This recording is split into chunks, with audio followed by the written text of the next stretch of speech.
Hey, Heart Seekers, welcome to the Heart's Hello Show, a space where truth meets tenderness and your journey back to yourself begins. I am your host, Kiana Talena, and around here, we don't do surface. We get real, we go deep, and we speak to the parts of you that you thought no one saw. Whether you're in a season of rediscovery, rebuilding, or just trying to breathe again, you're safe here. Let's unpack, unlearn, and unlock who you were always meant to be. Hey, all right, so before we get started, let's breathe together. Inhale for 4 and hold it. Exhale for 8. I needed you to do that really quickly. Why? Because I need you to lean in. This episode isn't about loud. It's not about shouting. It's not about a grand announcement. It's about those quiet moments that change everything. The simple, the still, the soft nudges you've been feeling, but maybe haven't given yourself permission to trust. So today, we're talking about how God reestablishes us not through chaos, but through clarity. And sometimes the clarity doesn't come as a voice from the clouds, it comes as a whisper in your soul. So I know you're like, what? What's a nudge? And why is it that we miss it? Well, let me just say this, that when you get that nudge, you are not crazy, that you are not making it up, that you are not being too sensitive. Because that feeling, that knowing, that thought that keeps coming back, that whisper that you try to ignore but keeps pulling at you, that's your nudge. And I need you to hear me clearly that nudges are one of the most divine tools God uses to shift your direction without breaking your back. But most of us miss them because we're waiting on this thunder when God is speaking in a whisper. So I need you to recognize a nudge. And I'm going to break it down for you like this. A nudge can look like a reoccurring thought, one that won't leave you alone. You try to brush it off, and there it is again.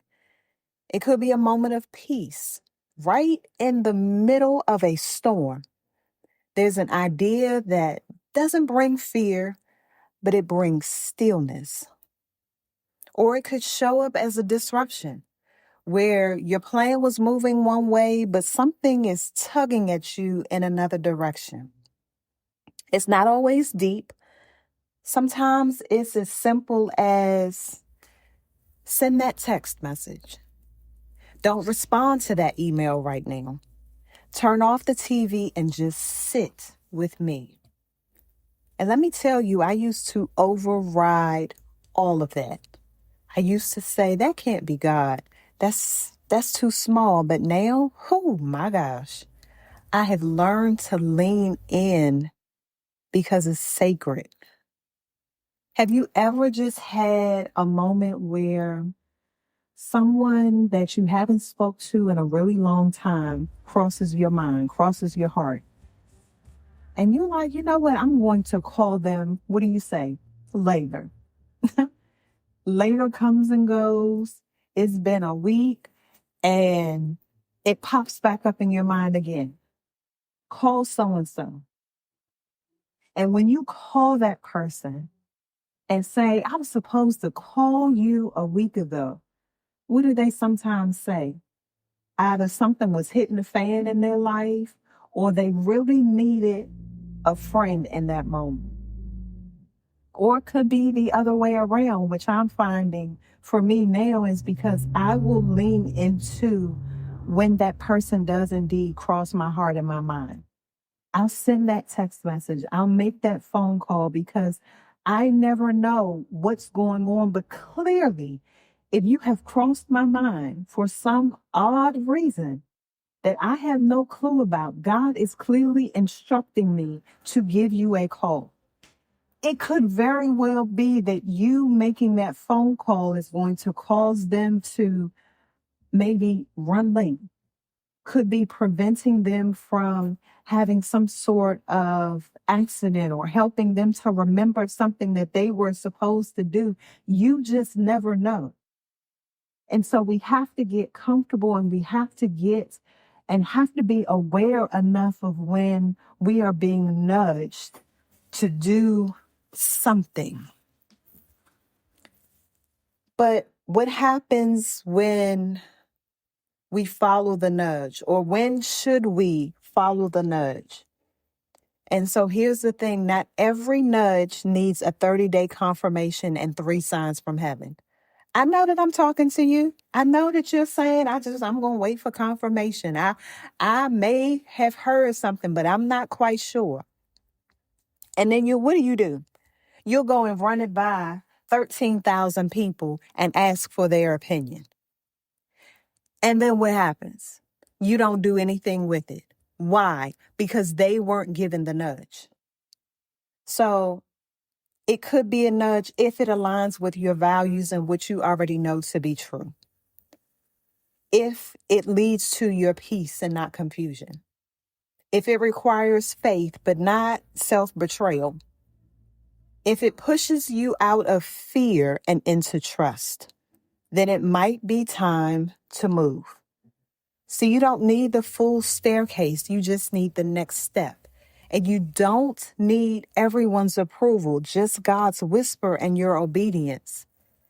I want you to think about it like this. You being able to hold your hand out and the person is saying, trust me. You don't know where exactly you're going, but you know that you're walking and they're saying, okay, take a step. All right, we're getting ready to step off the curb, 1 foot at a time. All right, we're getting ready to cross the street. You can't see it, but you are trusting the person enough to guide you that no harm is going to come to you. That's what happens when you follow the nudge. That's what happens when you lean into. That's what happens when you're not focused on what A through Z, the whole staircase is going to look like. Because let me tell you something. Even if you were given the full staircase, some of you will still not move your feet. Why? Because it will look daunting and overwhelming to you. You will begin to look at all of the things that you need to do right then and there. But what God does is he gives you a glimpse into where it is that you're getting ready to go. And he gives you just enough for you to move your feet, just enough for you to motivate yourself, just enough for you to take the next step. And when you take the first step, he gives you the next set of instructions.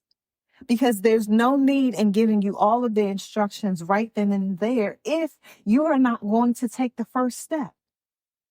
That's just like you getting a recipe and you're reading through the whole recipe. You got all of the ingredients, you got all of these things. But it tells you and it gives you all of that. In addition to, it breaks it down step by step. So the same thing happens, the same thing applies in this scenario. You do step 1, you get step 2. And at some point, you get to the end where you have this full recipe and you have this amazing thing, but you can't do it all at one time. You can't try to skip steps. Because there is a lesson in every step that you take. And especially knowing how God operates and how he moves, these steps end up getting harder the more you go up. But the step below it was preparing you for the next one. And then there are going to be times when you need to ask the next question. Now, let me pause right here and say this, because obedience does not mean recklessness. There will be times when a nudge feels confusing. You're not sure if it's God, your emotions, your trauma, or your ambition talking. That's when you pause. That's when you say, okay, Lord, I feel this, but is this you? What's the timing for this? What are you trying to show me through this nudge before I run with it? See, your discernment is not delay, it's clarity. So it's okay to ask the next question, not because you're afraid, but because you're invested. So be okay with asking the question. God's not going to get mad. Just ask the question. So here are my action steps for you this week. I want you to actually do something with this word because you already know that we don't do passive listening around here. Not here, not on this show. We take action. And so the very first thing that I need you to do is write the nudge down. Don't just feel it, put it on paper. What have you been feeling drawn to do or say lately? Number 2, discern it. Is it leading you toward peace? Is it aligned with your purpose? If yes, you already know. If no, take it back to God. Ask Him the next question. And number 3, follow one nudge this week. Big or small, it doesn't matter, just one. Move on one whisper. I dare you. I dare you. And watch how God begins to move in your life. Because what I know is that there has to be a level of, I can trust with this nudge. I can trust that if I share this with them, that they are going to do exactly what it is that I have asked them to do. You have to get comfortable with the nudges. It's almost like a test. If I whisper this to them, will they move? Will they recognize my voice? Will they ask another question? Will they sit still enough? And here's another piece to this. In your quiet time, in your prayer time, ask for discernment. Not just, asking for wisdom, ask for knowledge. Ask, what should I be asking? I know that might sound strange, but ask, what should I be asking? When you're getting ready to go into a meeting, what should I know before I get here? How should I show up? How should I prepare? How should I prepare for what it is that you're getting ready to do through me? Because we have to begin to move. We have to begin to get to a place where we're not just sitting on the words that we have been given. Those times are far gone. You have sat on enough that you know without a shadow of a doubt that you're supposed to be doing. But you allowed fear to step in the way. You have allowed the opinions of other people to step in the way. You even told yourself that you are not qualified to do the very thing that you know that you're supposed to do. So you talked yourself out of the thing, not anybody else. See, one thing that I know for sure, 2 things for certain, is that the devil's playground is your mind. And it's not anyone else coming in. But what he does all day long is to throw thoughts. That's all he can do. And if he can get you off your square, if he can get you off your game, if he can talk you out of the very thing that you know that you're supposed to do, because let me tell you something. Not only does God know where it is that you're getting ready to go, the devil knows what's inside of you. He knows all of those times where he's talked you out of the very thing that you know that you're supposed to be doing. And so guess what? If you don't pass that test, the same thing begins to pop back up again. No, I know I'm not qualified for that. Where did that thought come from?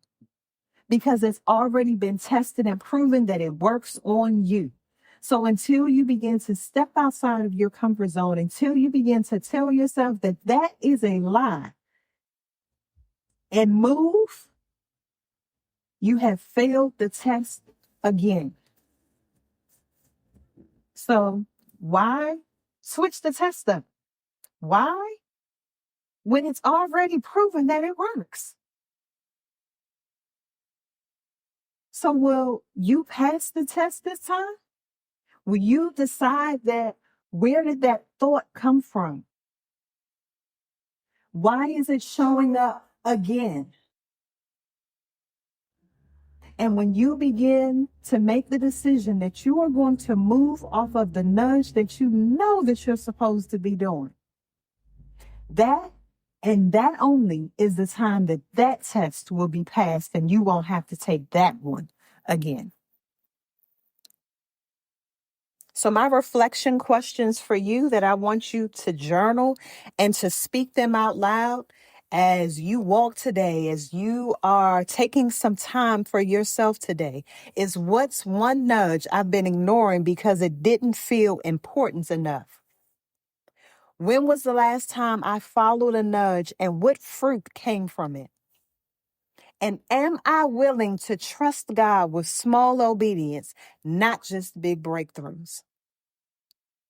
See, the small builds up to the big, but you have to be trusted with the small first.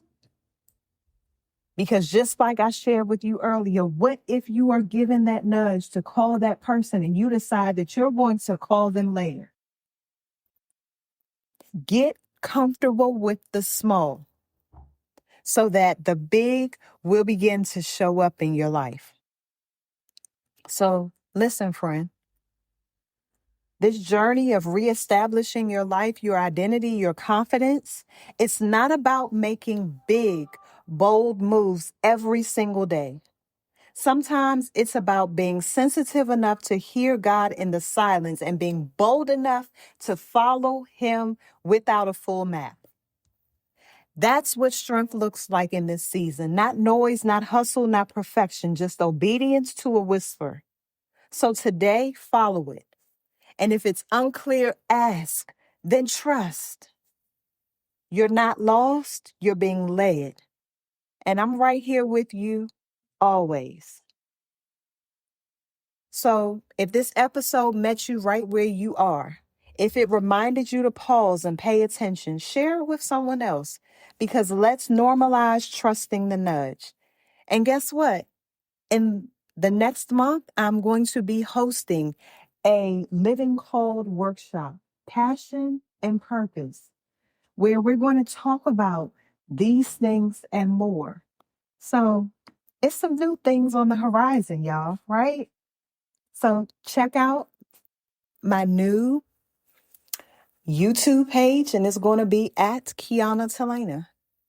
So every Thursday, there's going to be a live session, and if you miss it, no problem. It'll be there for you to come back to. But I'm excited because we're walking this reestablished journey together. All right. If this episode spoke to your heart, I hope you'll sit with it, share it, and let it shift something in you. You don't have to have it all together. You just have to be willing to be real. Keep showing up for yourself. Keep saying hello to your heart. And until next time, I'm Kiana Talena, and this is the Heart's Hello Show, where growth sounds like grace and healing feels like home.